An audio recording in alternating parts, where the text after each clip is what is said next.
Yo, yo, yo, yo, yo, yo, yo.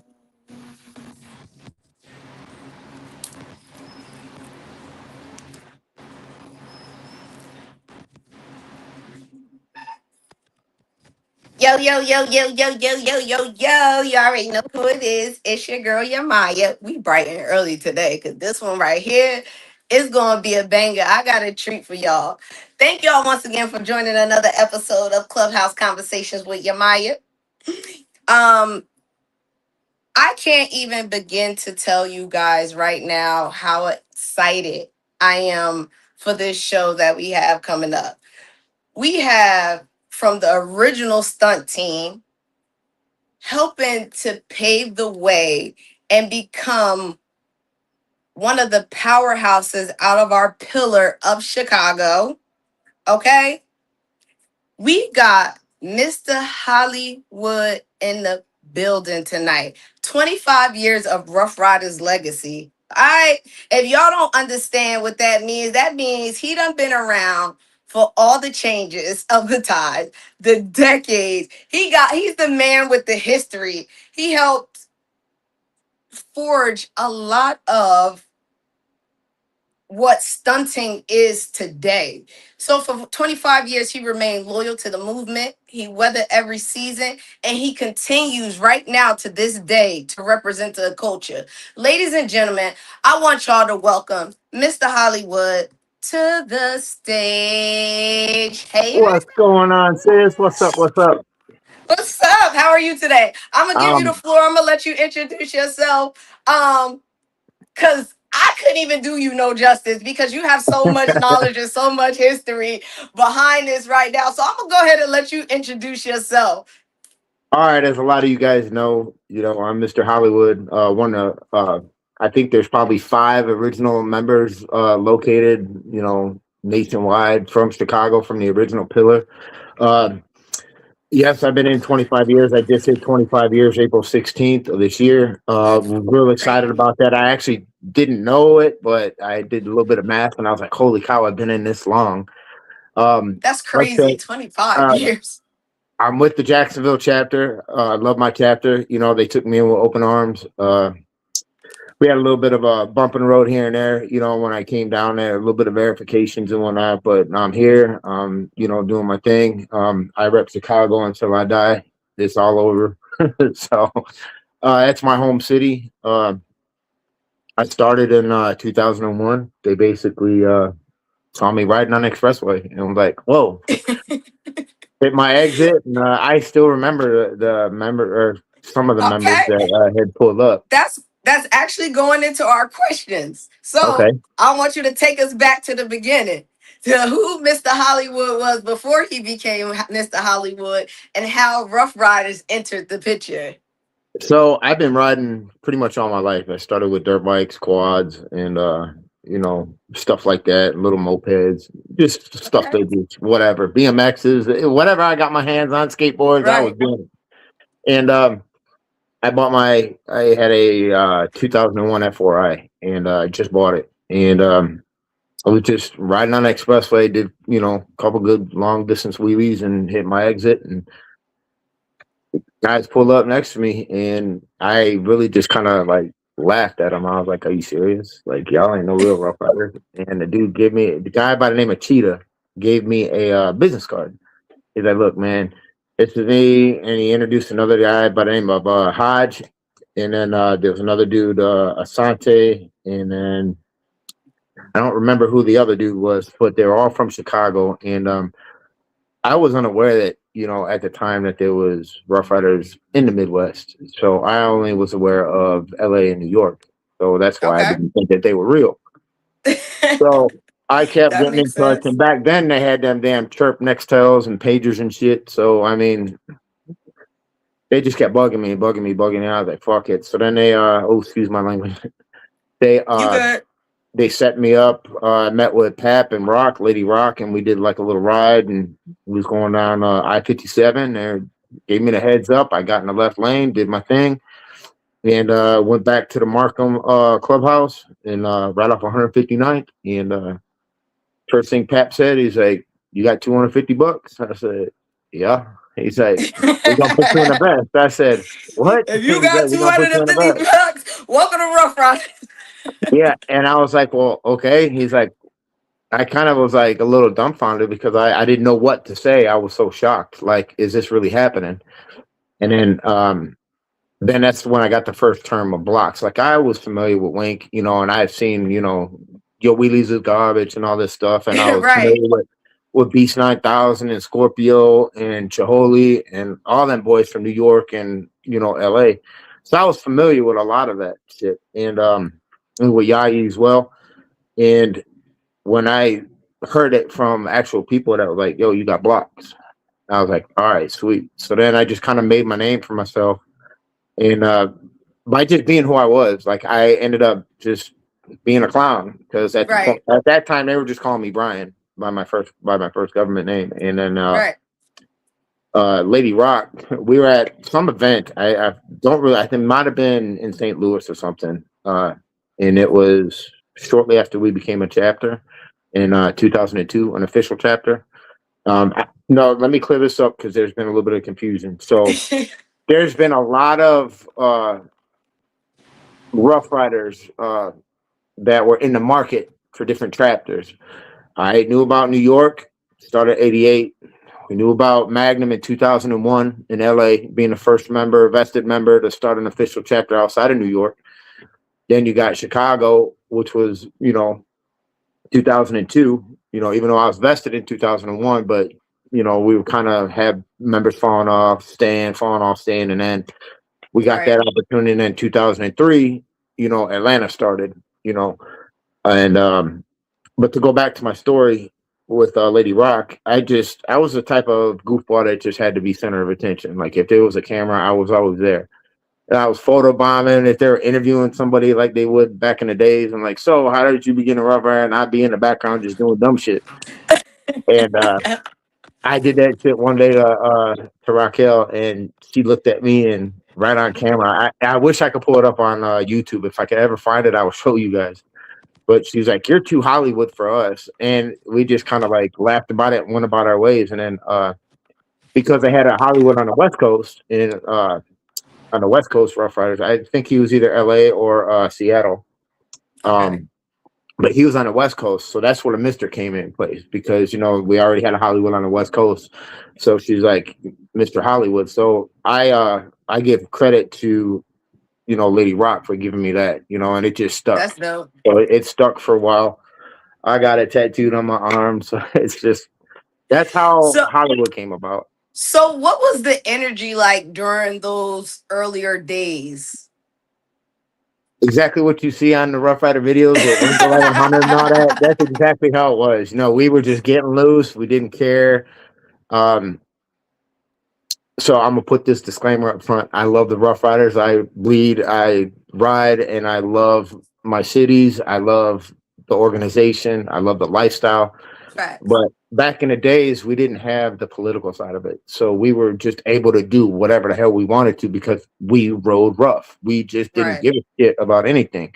Right. Even in and out of traffic, wheeling crazy and shit like that. Just doing shit that people were like, wow, these people are out here doing that. So the easiest way I can say it is exactly what you see in Wink 1100's video and how they rode in New York is exactly how we rode back in the days. That's the easiest way to put it. Word. Okay. So what do you think, knowing that that style of riding was attractive, what do you think attracted people to Rough Riders back then that the younger members in this generation now wouldn't understand? Do you think it's because it wasn't as political and it was more we just outside, or do you think So it was a lot harder to get into Rough Riders back then. You okay, either had to ride, or you had to have blocks. You had to stunt. okay, And I just happened to be one of the people that so you I guess ride got lucky when they seen me, and I just kind of like laughed in their face, and so I actually met up and rode, and they got to see, and the rest was history. But I mean, God, I could just keep going on and telling and repeating myself. I mean, it is nothing's really. The only thing that really changed was the political side of it. Like I said, Okay. it was a lot harder back then to get into the Rough Riders. Like I said, you either had to ride rough or you had to have blocks. And if you didn't have none of that, you weren't really nothing at that point, you know. Um, and a mad shout out to my boy Demir Terry because my stunt career would not have started if it wasn't for him. So mad shout out to my first coordinator out of the pillar of Chicago. He's no longer a Rough Rider, but he's still my brother, no matter what. He's the one I that love really put me that. on the mat. So I always knew how to stunt, but I didn't know how to freestyle. So there's a difference between being able to stunt, you Okay. know, hauling ass, and then there's a time where you could just hit a parking lot, you know. And he was the Okay. one that said, "Hey, look, man, you're good at this, but I want to teach you how to freestyle." So That's lit. mad props out to Demir Terry for No really facts, putting me on the map because with that. you don't get a lot of that nowadays. I was Mhm. actually shocked. My chapter had a bike night 2 weeks ago, and I met a young lady out there, and she had a little grom, and she was stunting, and she looked at me. She was like, "You look like you would like to learn how to stunt." She was like, "Call me whenever you're." I was just so Right? taken back by that, and I was like, "That's so dope," because you don't really get that a lot Hmm. nowadays. So definitely shout out to her though. She I think her name is Yana. Shout out to Yana. Hmm. So in Chicago, you were coming up when the pillars were being established, I believe, at the time, correct? Yes, ma'am. Okay. So what were some of the biggest challenges you guys faced building something like that? And did you know that it was going to end up being a pillar of I Rough Riders? I had no idea that I was going to be a part of something this big. You know, Chicago's got multiple chapters now. It's a lot bigger than what I expected it to be. Yeah. Back then, I think one of the biggest issues that we had because we had people staying, we had people falling off. I think it was more so the egos, like I'm better than you, or I can do this and you can't do that type stuff. Right. And there was a lot of disagreements, but a lot of us, you know, managed to get through, pull through. Um, and we actually had a foundation. So J-Bo was one of them. Maine Cole, which is up in Lake County now, he's one of the original members out of Chicago. Supreme, Mike Supreme came in a little bit later, but he's, you know, also considered one of them founding members with us. Then you got Alfonso McCain, he's another one. You got Brandy, Okay. Charisma, not Charisma, Fantasy. So you Okay. got her, the all these founding members. We pretty much solidified Chicago, and like I said, I eat, sleep, bleed, and breathe Chicago. Everywhere I go, you know, I could be in L.A., I can be in the South. I was in Philly, still repping Chicago. So, mad shout Hey, out to the Philly chapter brother. too. So, but I just love the organization, and to go back Infamous to said, "You're." what's up, my brother? What's up? Good to see you, bro. But going back to your question, I think it was more so the egos and the clashing of the disagreements and whatnot is basically the hard thing that we had to overcome. And once we got Okay. past that and we had a foundation, I think that's when we had it. Well, I shouldn't say we, but you know, our top members had to sit down with. I think it was Bam at the time, Wah, D. You know, the people from corporate and whatnot, and Right. next thing you know, we got blasted as, you know, the third official chapter in the Rough Rider organization. So I was happy to That's be a so part of it. dope, man. So, was Mhm. there a moment throughout that journey that y'all think that this wouldn't work, or just y'all just went out there with the mindset of having fun and building? I know it's hard. I always equate Rough Riders to when I was in my marketing company, because you could have a revolving door as well too. It's Mhm. all about the law of attraction. You're gonna get some people that like it, some people that don't, some people that stay, Yeah. some people that fall off. So was there ever a moment in time when you guys were building that you just thought that it wouldn't work? No, not at all. I mean, like I said, once we had a core and we had a great foundation, we just rolled with it. You know, a lot of us, I wouldn't say like grew up together. We kind of knew each other from just being in the different locations in Chicago, and when I had moved out of Chicago, I was actually living in Northwest Indiana, right over the border, in Hammond. So it's like literally right on the border of South Chicago and things. So when I first became a Rough Rider, I was actually living in Indiana, still checking in with Chicago, which we'll get to that point later, later on in the questions and whatnot. But oh, yeah, I'm Nope. sorry, man. I'm just trying to flow with it I and try not to get understand. off topic. But we had a foundation and we stuck with it. You know, everybody got along. Everybody hung out. You know, even if we weren't doing a Rough Rider, uh, like an organized anything, we just go to the clubhouse in Markham off 159th, right behind the jail, and just freaking chill. You know, we cook out, break bread with each other, and I think that's uh, what really got me as well was the family oriented part of it. What's it? A dramatic pause. All right, smart ass. I see it. Hey, I'm not a little nervous, but you should be questioning here too. What's it? Ooh. You still around like Chicago, bro? What? You still sound like yeah, that's what they say down here. Like you're not from here. I said, no, you're right. I'm from Chicago. I got that Yeah, I northern think that's one accent. thing Floridians can pick out quickly is foreign. They're like, yeah, you ain't from around here. Yeah. So I don't I Quick. got a Yankee accent. I'm from up north, you could tell. So most people don't stay committed to anything for 25 years, let alone a club. So what kept you here truly?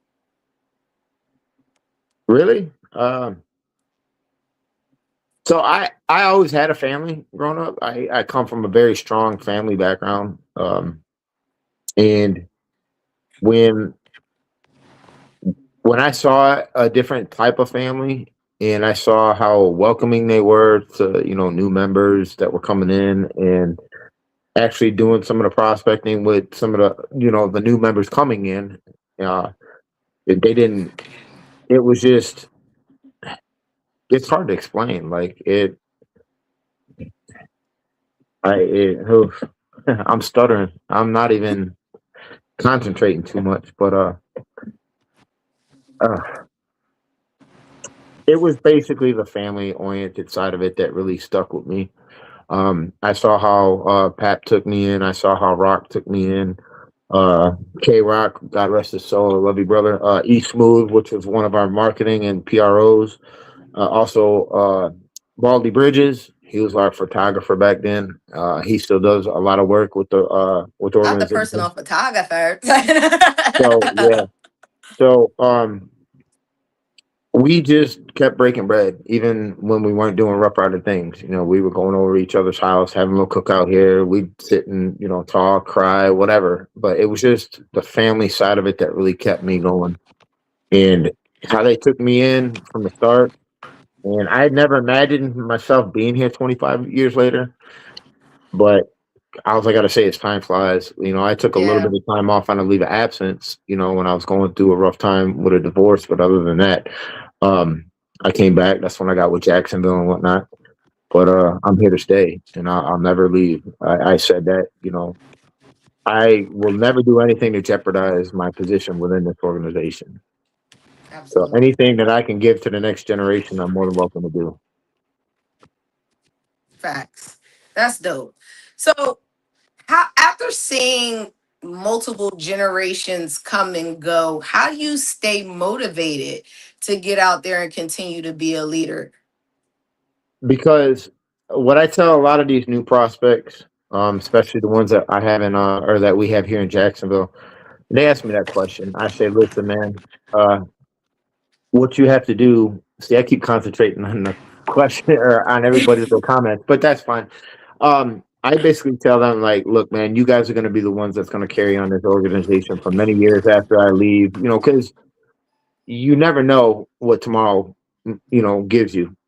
You could be here 1 minute and gone the next. You know, and I live by making sure that everybody is taken care of and making sure that I have a soft heart. And there is a hard side of me, but there's also a soft side of me. So I want our prospects, especially the new generation that's still coming in, and we got a guy in our chapter that's always calling me, and always, we got two of them that are always calling me, hey man, can we meet up, can we talk, and I'm feeding them information left and right.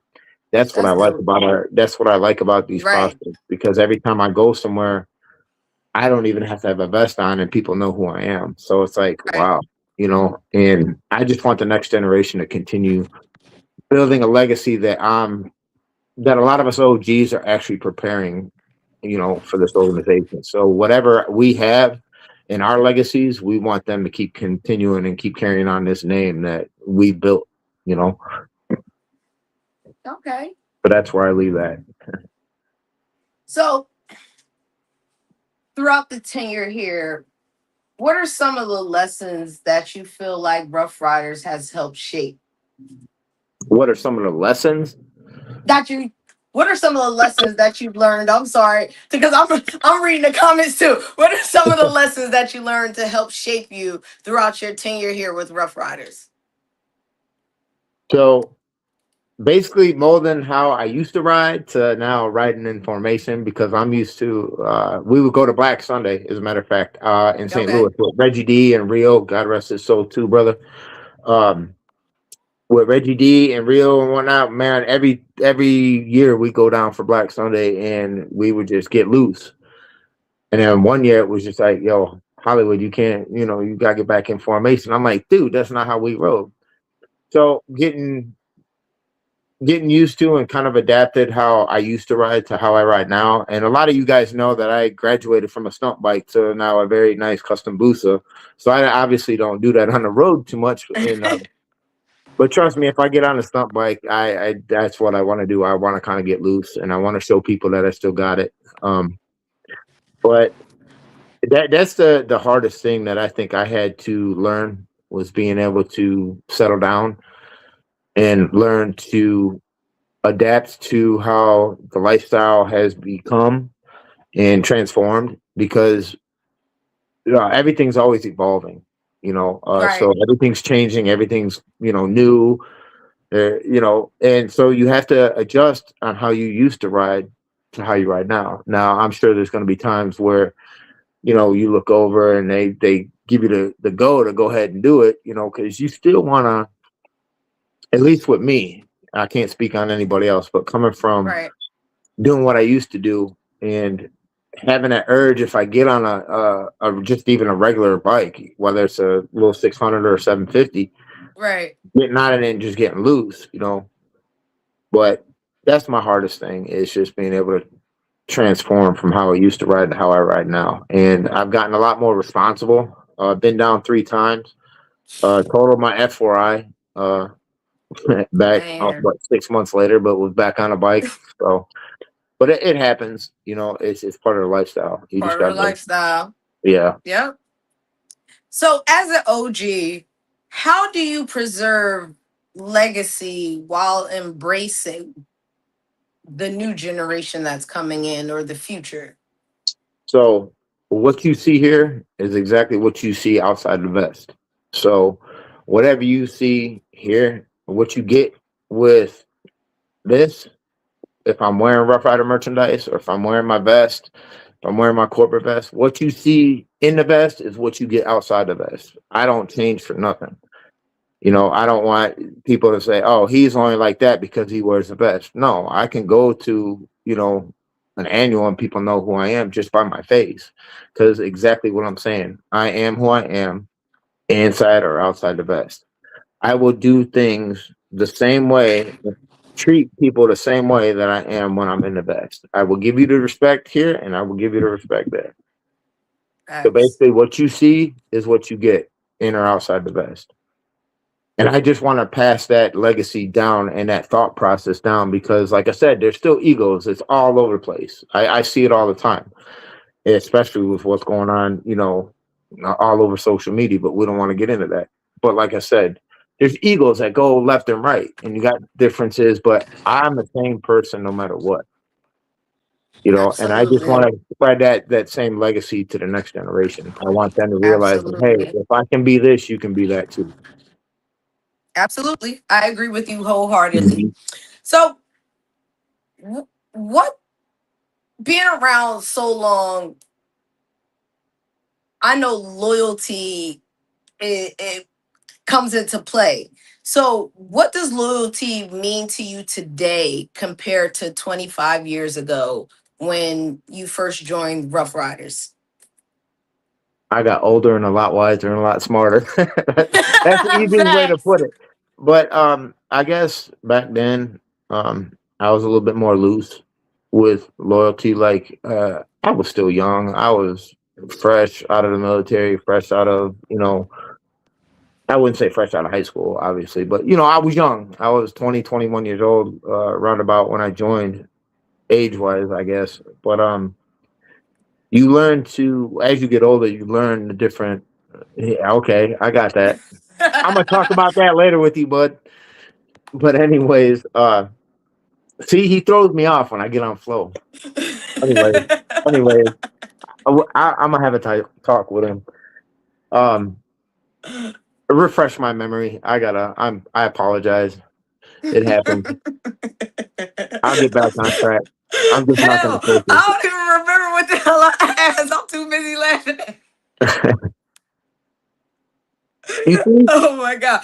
Oh, we were talking about loyalty. So what Okay. does loyalty mean to you today compared to 25 years ago? You were saying that So you used to be more loose as far as I was friendships more, and yeah, I had a bigger circle out, back then than I do now.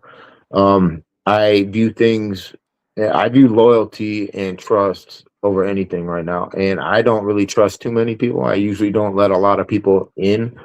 I might be open with some people on stuff, but when I see a different side of you, when you leak stuff that I may purposely see if you leak, I try to test your loyalty now. I would have never done that back then, but I'll say something purposely and I'll go tell the other I person do that. I do that just right to see now. if I that know person will go exactly who back I and say said that. what to and who I said it when Yeah, I said it. So if I hear it come back from somebody that I didn't say it to, I do that motherfucker said it. yeah. So, and I've done that, so you learn to Facts. Facts. your loyalty goes from a huge ass circle to like this big. And I could tell you within this circle, I don't even think I can count past one hand on who I like trust with my kids, my life, you know, anything like Hell that. yeah. Giving them a key I to my feel you on safe, that one. stuff like that. So, but yeah, back I, then I I was a little bit more looser with my trust. I trusted too much, and now that's one thing that keeps me going. That loyalty and that trust is what I go by. And you break that trust, it's hard to get it back. you break the trust, you ain't getting it back. Yeah. Because I'm fair from the beginning. I treat people the Hmm. way I want to be treated. So if you feel like you got to do anything else outside of those parameters that Hmm. breaks that trust, then it's a dub. You good. So in 25 years, that's a lot of seat time as well too, because you've been riding before Rough Riders. So what's the most valuable lesson a motorcycle ride has ever taught you? Back in LA in 2010, that's when I got to experience things within the organization that I don't know if I'll ever experience again. And look, I'm telling you, man, LA gets down. When I tell you you're riding with 1,000 and possibly 2,000 members in this organization in one location, shutting down the highway for a half hour, 35, 40 minutes, and letting the stunners just tear up the road, you're just like, damn, it's really like that out here. Because we used to do shit like that in Chicago, but nothing like they did in LA. And That's lit. that was probably my most memorable one. And then the second one after that was, I would say, I don't really remember the year, but I know it's the year that I got my white vest, my first white vest. And Okay. that was when we went down to New York. And that was when I got to meet Dragon and Jada. And my first artist was Cassidy, but I met him in Chicago. But I got to meet Dragon and Jada. They actually took us to the record label. We went to downtown Manhattan, and it was at the Ameritania Hotel. And lo and behold, I actually met Trip, which is one of my members down here, and he's out of New York. I met him. It's 2006, 2007. That'll pretty much give you a good date. But we literally shut down Manhattan. And when I tell you Times Square was lit with Rough Riders, and then going and marching all the way down to the subway, and then going through Brooklyn and going through the Bronx and shit, like that was lit. And everybody's in uniform and shit. That's my second most memorable thing, was being able to go to the record label and see the stuff actually right there. And at that time So we had, that's when so Supreme was back getting then up was in. corporate, like the corporate vest, the main thing that everyone Yeah. was wearing back then. Okay. Uh-huh. And the everybody asked me, what's with the red and black? Well, the red and black, it's a stunt color. If you pay attention to the Rough Rider anthem, you got Wink that's wearing it, X is wearing it, a lot of the artists are wearing it, and that was like a Right. statement. So that's what kind of like set us aside. And a lot of them fell off, and I think I'm the only one, maybe a small handful that still rocks that color. I'll rock that color on any other vest that I got, but especially on my white one. Right. Because I could pat Well, that. that's a little piece of history because Yeah. that's something that they don't really teach you. Mhm. Okay. But everybody knows the corporate vest. But when we did that in Manhattan, obviously we didn't have Spanish Mob yet, but don't quote me on that. But I do know that they had a lot of members within that had the bulletproof style ones without the zipper. They were just a regular standard Yeah, yeah, one. yeah. I know what you're talking about. And that's when I got my first white one, and I had a huge ass R on the chest of it. And then I did all that and had the tribal added to it with the OK. But you always had to have a corporate vest first before you can even. But you had to clear it with corporate. But going through New York, second memorable one, and then all the mass destructions that I balled out for in Chicago that'll always go down. I was able to go to three official pillars and ball out. I can officially say that, and I loved it. I loved every bit of it. LA being the most memorable, by the way. Shout out to the LA Uh, check, by the way. Shout out to LA. Yeah, Sunshine put up a little shameless plug. I see you, sis. She said we could experience it again. I know that's right. yeah, Um, so you said you went down 3 times. yes. So going down, because I know what happened for me, did that change your perspective on how you ride? Or did you just, So it's part of the lifestyle? Like, the first time I went down was on the F4I. I actually got cut off and I was tucked on the bike. I think it was in May of that year of 2002, damn, I riding would say. season just getting good.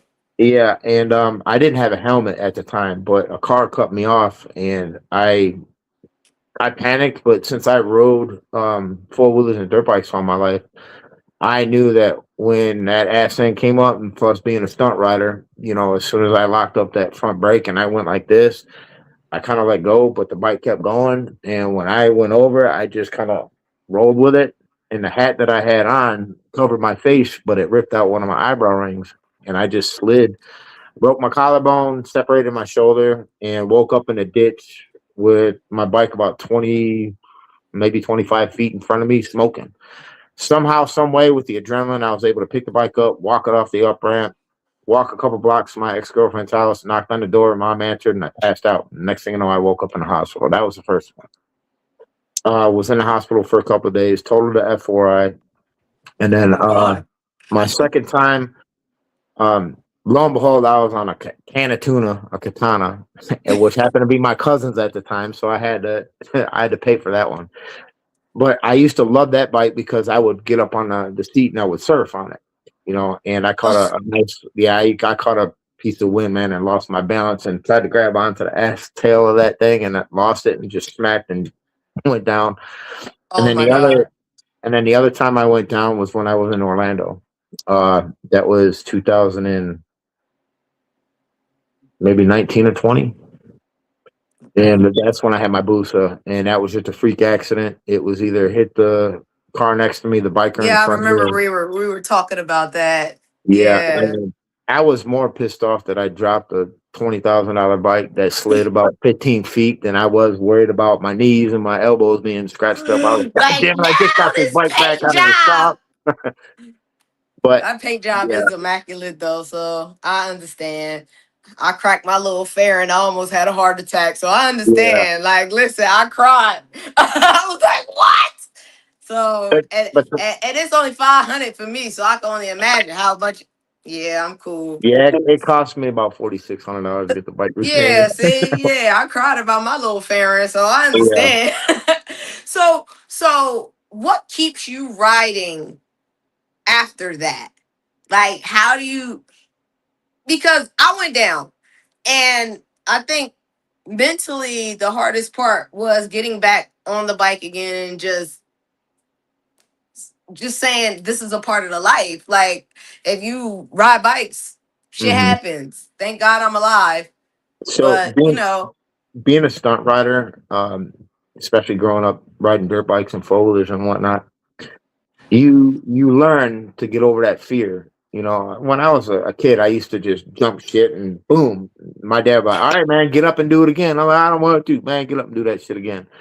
But I guess it's just the experience, and when you go down, you learn from it. You're like, okay, what can I do differently so I don't do right, that again? You know, like I did when right, I gripped the front brake. You know, even though that's a majority of your stopping power, now I know, you know, many years later that I should have eased, you know, the brake and then gave it a little bit of back brake, and I would have at least been able to straighten the fishtail it wobble out. out. Yeah. But the fact that I panicked and did that, so that's what I'm saying. Like when you get in a position like that and you panic, then you learn the next time. All right, what I do is when I get back on a motorcycle and something like that happens, I just keep going. I'm like, okay, I will play something in my head. All right, well, there's this over here. What can potentially go wrong, and how am I going to react?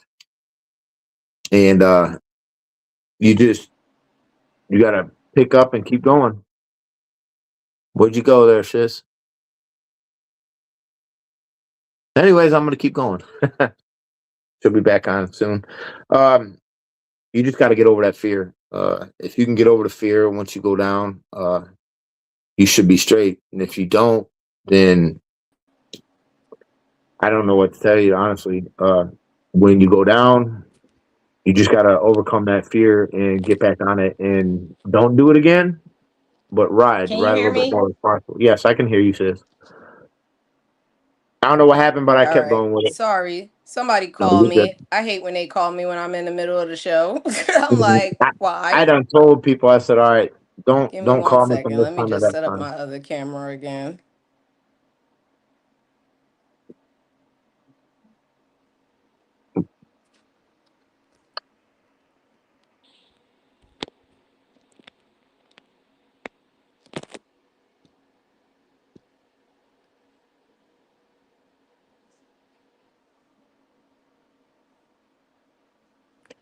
So just to piggyback while she's getting ready, and getting back on, you just got to overcome that fear. And if you can overcome that fear, get back on the bike. You learn from your mistakes. You know, if you're smart Sorry, enough, you learn y'all. from that. There she is. Oh, now I got to echo. Nope, nope, that's me. Hold on.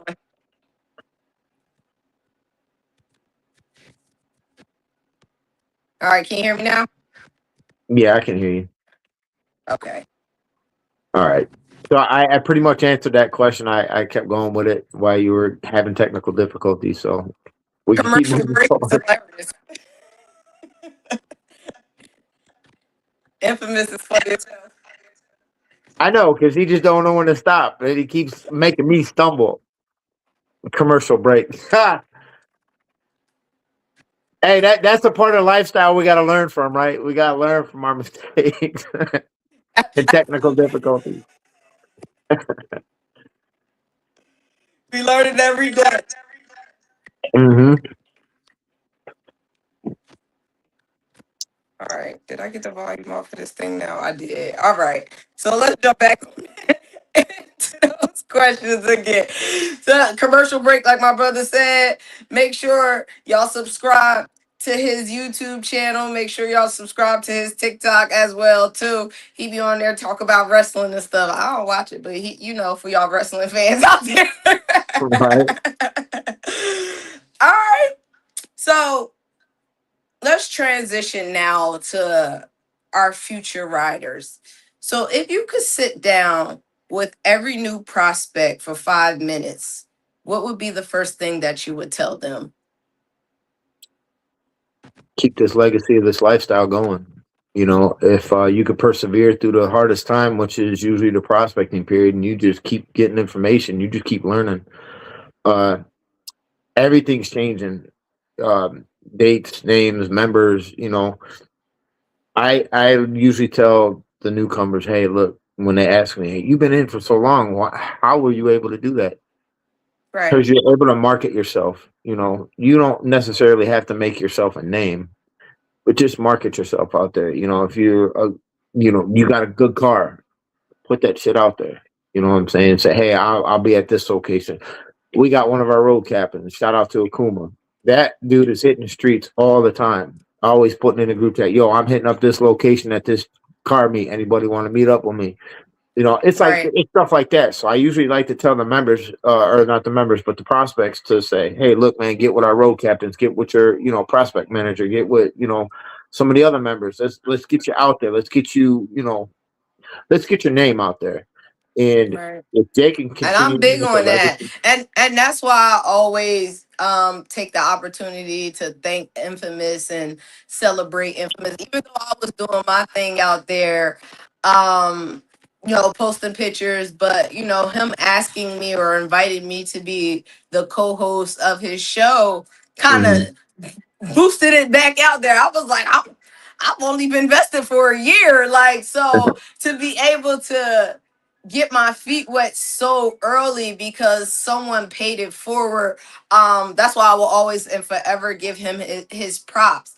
Now, knowing that sometimes we run into OGs or people that's been in 10 plus years and they don't want to move out the way for the newer generation. So, what advice do you have to those leaders? What advice would I have for the leaders that don't want to get out of that Yeah, roadblock? that Like that there's a don't want to roadblock that. pass the torch, right?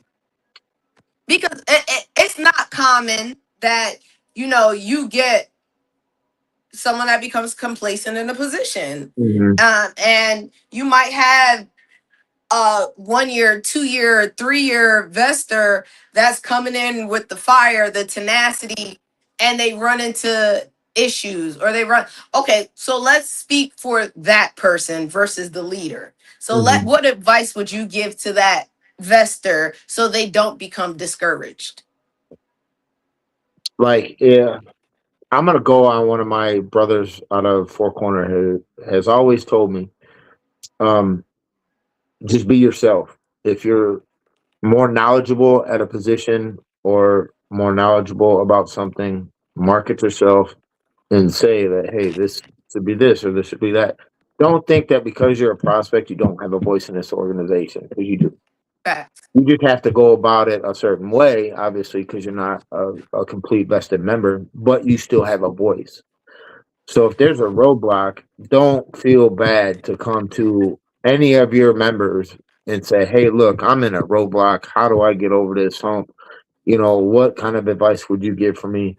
And the best thing I could say is just keep asking people for knowledge. Hey, just like you came to me, I give you knowledge and I say, hey, look, if I can't find the answer, I'm going to send you to somebody that potentially will have an answer. Right. And which is what I do with a lot of the members from here. I point them straight to Lawless. I'm like, look, man, that dude is more knowledgeable in this organization than I think I've ever seen in a very long time. So I give a lot of our prospects. I say, yo, I'll call Lawless. Hey, can I get my prospect? Yeah, they should already have it, but have them reach out to me. Because I know, smart if I ass don't have, mouth. yeah, if I don't have the information, that's usually the first person I go to. And he's, kind of the same way with me. He's like, hey, man, I got a quick question for you. X, Y, and Z, da, da, da. And we'll chop it up for a quick minute. He's like, I didn't know that, but now I do, and I appreciate it. I knew you would probably have the answer. And then the same thing with me. I'll go to him. That's what I Right. like the prospects to do. Like, look, if you come to me, I'll give you the what best advice I can give you, and I can point you in the right direction. But it's your choice to make that decision to go in that direction in order to persevere through this. And once you get past that stage, it's the best feeling in the world because I've been around plenty of these prospects that get hey, what's up, brother? I see you. I see a lot of these prospects that get bested, even when they cry because they've been 100, 200 days or whatnot, and they're just like, Right. it's a heart, and you have to have that heart to persevere in this. And if you don't I have it, then prospected you for should. 352 days. I don't care what nobody say. And Hey, I got a bachelor's degree in the process. but see, a lot of people have lives, outside of that, Right. and you can't just put your life on hold, just for Rough Riders because what they say, God first, family second, Rough Riders third. I agree Absolutely. with that. God first, family second, and Rough Riders. We always end up not so much juggling, but most of the old G members to the new members come and we come together. So we're able to blend all that together because Right. we've adapted ourselves to be able to do that. A lot of these newer members and these next generation members don't know how to maybe Right. mix all three of those together to be able They don't to, know how to balance it. yeah. Right. No, I understand. Because, Mhm. yeah. All right. So when people say Mr. Hollywood, what do you hope they remember? The legacy I'm leaving for the next generation.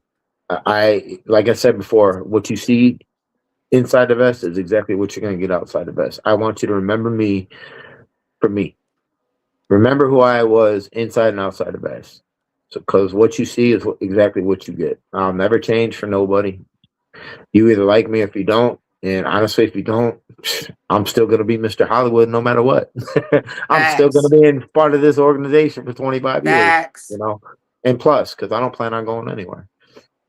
I built Facts. relationships with a lot of people, um, and I love this organization. And I all I want is this next generation to just keep it going.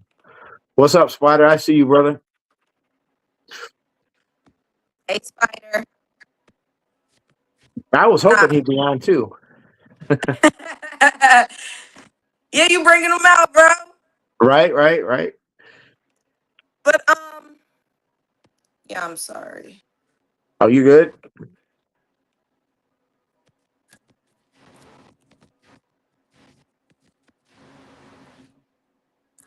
So now, while we're on that track of legacy, do you believe that you're generally leaving a sincere legacy with Rough Riders? And what do you believe that your legacy is other than being yourself? I know when I left Chicago and came down to Florida first, when I first got married, but I still checked in with Chicago because I was still doing stuff with the organization. Um, one Hey, of their Justice. clubhouses, what's that? No, I was Oh, saying hey, hey to what's up, Justice. City? Um, I went back up to Chicago to their rough house, and they had a huge picture of me with the four people on a little 200 blaster, and it looked like a Oh, poster and the thing. And just the fact that I was able that's to see dope. that, I was like left a lasting impression for that chapter for my home city, and that's why I have so much mad love for Chicago that I don't think people understand. Like I will rep Chicago no matter what. Jacksonville is my home. I love my chapter. I love my people in my chapter. We're one of the biggest, if not the biggest, chapter in the state of Florida. And I'll rock with Okay. these folks until I die too. But Chicago's my home. And when I saw that, even though I lived in Daytona and still went up to Chicago, every other weekend or whatnot, I saw that and that legacy. I had people even come to me. There was a member that just came to me out of Chicago. It's like, I remember meeting you in 2005 at a mass destruction. You showed mad love. I'm like, holy cow. I'm like, I remember who you are and I remember your face, but I'm like, I cannot believe that you remember me because I've changed so much. I've gotten Right. a little bit bigger. I got tattoos now. I barely had any tattoos back then. And for somebody to actually remember me from back then and me making a lasting impression on somebody, that meant a lot to me, especially coming from my home city. And the best thing I can say is my legacy, I want people to remember me as me. Like, Facts. yeah, we haven't Facts. seen you stunt in a while, but look, you come to this Florida Annie, and I might have something for y'all, but I'm not going to ruin it. Hey, But okay. as long as things play out the way they're supposed to, I'm a ball out, and I'm a ball out for the state of Florida, and I'm a ball out for my home city. Like I said, I always rep Chicago wherever I go. My second home city is Philadelphia, so I'm always rocking both of those cities. I'll rock Jacksonville because I'm here. I love my city. I love Jacksonville. I love the state of Florida, and I ain't going nowhere. I So my love legacy Florida. is here. My legacy is here. So it That's goes dope. wherever it wants to go. Facts. That's how I'm gonna put it. Yep. Facts. So, if you could speak to your younger self in early Rough Rider days right now, what would you say to Oh yourself? my God. What are you doing? Like what? I mean, I knowing knowing that not knowing that I'd be here 25 years later, um, and the ups and downs that I've had within the organization, and I say that in a good way because 2004, after we became an official chapter in 2002, um, right after LA in 2001, I lost my best friend in a motorcycle accident, and I literally got rid of my bike and focused strictly on quads for years Yeah.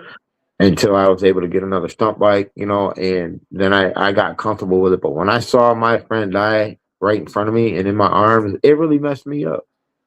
Um, I think the thing that kept me going then, even though I got off the bike for a little while and focused strictly on the quads, and that's when I started doing the freestyle with Demir, Hmm. was it scared me, and Yeah. if I could tell my young self um, back then to what I know now, just keep pushing forward. There's so many rewarding benefits of being here. And as much as this lifestyle and this organization has evolved from what it used to be, we're giving to the homeless, we're doing things for charities. And I got to commend not only corporate, but every chapter. Yai's doing things all the time in Miami and in South Florida, feeding the homeless and doing things.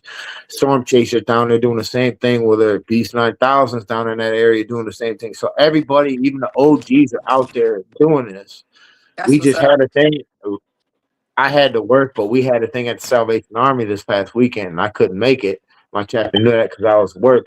But the way that things have evolved, and I can say that to my old self, is just lay homage to what's in the next generation. Just keep pushing forward and adapt to the new things that are coming. If I had to say that to my old self, that would probably be the most rewarding. Would just say, hey, keep persevering through and keep doing what you're doing and don't look back. You All know, right. So, never fear. final couple questions. What advice would you give someone that's chasing longevity? And keep your mind right. Stay out of the limelight of the drama. Uh, what I normally do if I even smell drama in the area, I'm like, look, man, that's between y'all. I don't want nothing to do with it. Don't bring it here. I love my peace. I would just say Absolutely. for that generation, if you want the longevity of it and you hear, oh, fuck this person or fuck that chapter, this person does this or this person does that. I've seen it even recently, from other chapters, even up there in that area. And I'm just like, listen, man, I vibe with you because I vibe with you. What you had Right. with that chapter is between y'all. That's not Right. going to change my relationship with you Right. because I don't know the whole detail of it. But as far as I'm concerned, just keep going. You know what I'm saying? What you see is what you get. Like what? So I would basically tell the next generation to just keep pushing forward. Don't quit. Don't pay attention to the miscommunications, the drama. Stay away from it. Stay out of the limelight of corporate's radar, and you'll be all right. Stay out the mix. That's how you lose your flavor. Oh, you want to make a name, make a name to be good, not bad. Absolutely. What part of your legacy do you still feel is unfinished? I've had that question brought to me, especially from some of my chapter members that are interested in stunting. They're like, "You've been out of it for so long," and I've even heard it from other members that I used to stunt with, even from Chicago. Even they're not even a part of the organization anymore. Like, yo, you still Right. repping stunt team and shit, but we haven't seen you do anything in years. Well, that's why I'm telling you, you come to Florida for our Annie. I might have a nice little surprise for y'all, so y'all better get the video Hey, cameras out. listen. You gonna make them come out of I'm retirement. not gonna say, yeah, I'm not gonna say exactly what, but if everything falls in place, I got a nice little surprise coming for a lot of these people. So I get a lot of people just asking me, like, "Look, man, when are we gonna see you stunt again?" And even though I'm 47 years old, I still got it in my heart, Dang, you and look I still got it in my good. brain. 47. Okay. I still got it in my heart, and I still got it in my brain. And once it's muscle memory. Once you got it, you don't lose it. So that's where I stand with that. Okay. I ain't even mad at you about that. 47. Okay. Where the fountain of youth at? What's that? I said, where the fountain of youth at? 47. Shit, that's when you drink water and mind your business right there. That Yeah, that right. that's No, it. I work out about 5, 6 days a week when I get off of work, and I just focus on my health and stuff like that. I had some health issues that I bounced back from, so you Well, know, God bless that for real, for yeah. real. All right, so we're get right. That's what I said. Infamous 47 weird. That's what I'm trying to say. Like I know I ain't tripping. My eyes work. Hey, a lot of people look at me like, dude, are you serious? You're 47 years old. You look like you're probably about 35. I'm like, dude, I just take care of myself. Hey, don't get it twisted. I got scars all over the place. I mean, but this was from Spider Orlando said when he I went got a down. surprise for Florida State too. Hey, bring it, brother. I'm ready for that shit. Let's go. Okay. I missed that. I missed. Yeah, yeah. I look forward to it. So, if you could, last question. If you could leave one message engraved in stone for every Rough Rider to read, what would it say? If it was me, like if I passed away, is that what you're saying? Is If this you a decide legacy essence storm? that's the last message you have to Rough Riders, and it'll be engraved in stone. That's your last message. Oh my God. It could actually probably be two. So it would either be Mr. Wood out, like Mr. Hollywood out, or hey, King of Quads is back. You know what I'm saying? Or I'd make it.